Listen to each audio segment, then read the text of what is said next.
नमस्कार मित्रांनो, स्वागत आहे तुमचं आपल्या ऍग्रीकल्चर काउन्सिलिंग या युट्यूब चॅनलवरती। तर मित्रांनो, आज आपण बघणार आहोत 100% पर्सेंटाइलवर कोणते कॉलेज तुम्हाला भेटू शकतात किंवा तुमचे पर्सेंटेज 100 असतील किंवा 100 पेक्षा थोडेसे जास्त असतील किंवा त्याच्यापेक्षा थोडे कमी असतील तर कोणते कॉलेज या याच्यावरती भेटू शकतात गव्हर्नमेंटचे। चला तर मग आपण बघूयात।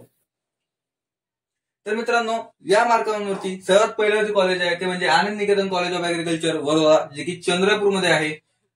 तर त्याचा जो कट ऑफ होता लास्ट इयरचा, जो की यू कोट्यासाठी आहे, तो मित्रांनो 99.54% एवढा होता। म्हणजे मागच्या वर्षी 99.54 वरची थर्ड राऊंडची लास्ट सीट ही यू कोट्यातून या कॉलेजला भेटलेली आहे।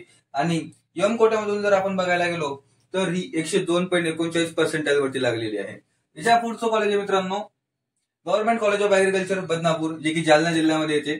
त्याचा जर आपण विचार केला जनरल यू कोट्यामधून जो लास्ट इयरचा जो कट ऑफ जर आपण बघितला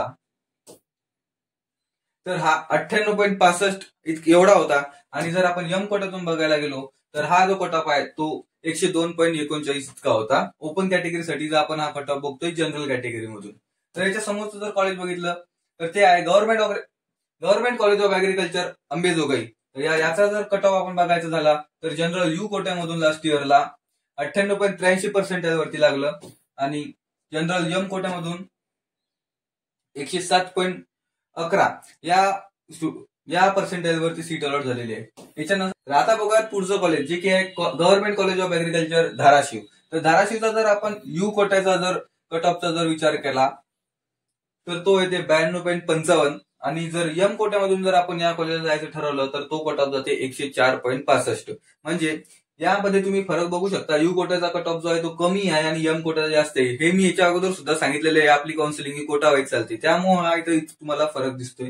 याच्या समोरचं जर कॉलेज आपण बघितलं तर ते येते government college of agriculture Golegaon, जे की औंढा तालुक्यामध्ये येते, हिंगोली जिल्ह्यामध्ये। याचा जर कट ऑफ बघितला तर याचा कट ऑफ थोडासा कमी आहे। तुमचे या कॉलेजला जाण्याचे चान्सेस तुमची जास्त आहेत। तर यू कोट्याचा जर बघितला तर 99.65 आहे आणि एम कोट्यासाठी जर बघितला तर 100 आहे। जवळपास दोन्ही कोट्यामध्ये याचा कट ऑफ सेम आहे। तर तुमचे जर 100% असतील तर या कॉलेजला जाण्याचे तुमचे चान्सेस वाढतात। त्याच्या समोरचं जर कॉलेज आपण बघितलं तर ते आहे government college of agriculture Chandrapur. चंद्रपूरचा जर कॉलेजचा जर आपण विचार केला तर यू कोट्यासाठी 97.93 एवढे पर्सेंटेज लागतात आणि एम कोट्यासाठी 99.85 एवढे तुमचे पर्सेंटेज पाहिजे। तर अशा प्रकारे हे जे होते हे मॉडरेट कॉलेज होते गव्हर्नमेंटचे, की जे तुम्हाला 100% किंवा त्याच्या जर तुम्ही आजूबाजूला असाल तर तुमचे लागण्याचे चान्सेस या कॉलेजेसमध्ये जास्त। याच पद्धतीचे नवीन नवीन माहितीच्या व्हिडिओसाठी चॅनलला सबस्क्राईब करा। तसेच आपला व्हॉट्सअप ग्रुप आहे, व्हॉट्सअप ग्रुपची लिंक डिस्क्रिप्शन बॉक्समध्ये दिलेली आहे, त्या ठिकाणी मी याचं PDF सेंड केलेलं आहे, तुम्ही जाऊन तिथून बघू शकता। थँक्यू।